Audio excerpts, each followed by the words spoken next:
Hello, and welcome back. If you haven't watched my channel already, my name is Rose Gervais, and I'm really excited to have you here. In this particular video tutorial, I'm going to be taking you through the starting range of materials that you need to get started with acrylics. So I will be exploring paints and substrates and brushes as well, and I cannot wait to help you out as you get started. But before you do watch the contents of this video, would you pretty please like this video and share it with a friend? Also, if you would like to be informed when I next share a video, make sure you click the subscribe button. And if you're watching, drop a comment below, then I know that you're watching, and if you have any questions, I will be notified and make sure that I can help you out. All right, thanks guys, let's dive on in. Alright, let's get started. Now with acrylic paints and mediums, there are a whole range to choose from. I've got 4 here to show you. This is the Daraban Matisse ink type of acrylic paint. This is obviously free flowing. Then to get a little bit thicker, there is the fluid option. Next we have a flow consistency, and this is sort of your medium body paint. And then there's a structure, and that's heavy body, so that's a thick sort of a paint. Now you can actually modify these if you introduce a medium of some sort. So I'm going to show you now the impasto medium, which you can use to mix with a flow paint, and then you will then create a paint which is thicker than the flow, and it is more like the structure paint. You can also do the opposite. You can thin down a paint.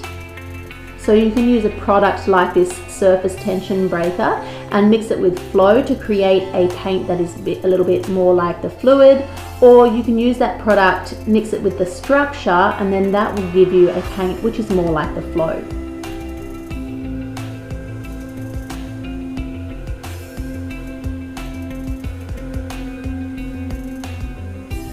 Okay, and now I'm going to chat with you about mixing palettes and various tools.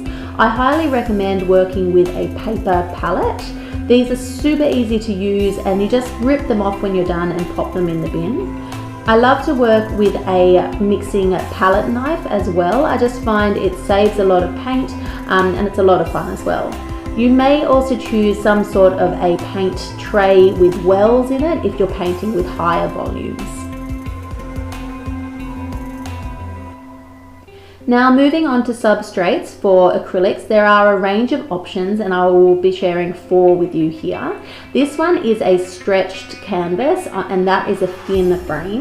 With this one, it comes with the little timber blocks, and you pop them in between the frame to tighten your frame if it gets a little bit wobbly. Another option is a canvas panel. These ones are pretty flat, and they can be framed if you like what your work looks like, but they're excellent for practice because they're such low cost. Another option as well is acrylic paper. So it's a paper pad that's made specifically for working with acrylics. This one is 400 GSM, and I like this one from Art Spectrum.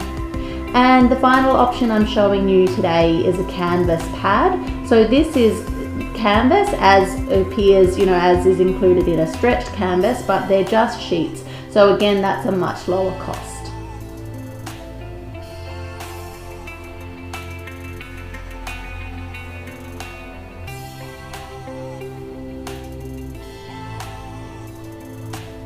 Now when you are working on canvas in particular, it is ideal to prime your canvas, and you use a product called Gesso to do that. You can get plain Gesso in a white color, but you can also get colored Gesso like this Whisper White, for example. Whisper Pink, sorry, that's a lovely color. I really like working with that one. But you can also add a bit of texture to your piece before you paint on it using something like the impasto medium.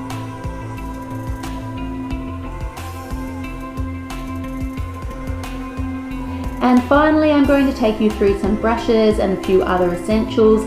Brushes come in a wide range of shapes and sizes. These are some of my well-worn and well-loved brushes that I use all the time. The first is an oval brush, which is similar to a filbert brush. The second was an angled brush. This one is a round brush.